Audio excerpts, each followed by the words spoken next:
Here's a 5-step technique checklist to perfect your dumbbell deadlift form safely and effectively, even if you're a beginner. Number 1, set your stance. So stand tall with your feet hip-width apart, toes slightly out, and core braced like you're about to take a punch.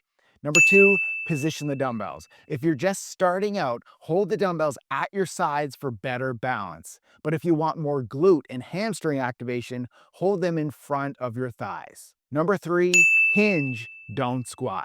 So inhale and slowly hinge at the hips, keeping the dumbbells close to your legs. Push your hips back like you're closing a car door with your butt. Your knees stay soft, not locked, and your neck stays in line with your spine. Think broomstick from head to tailbone.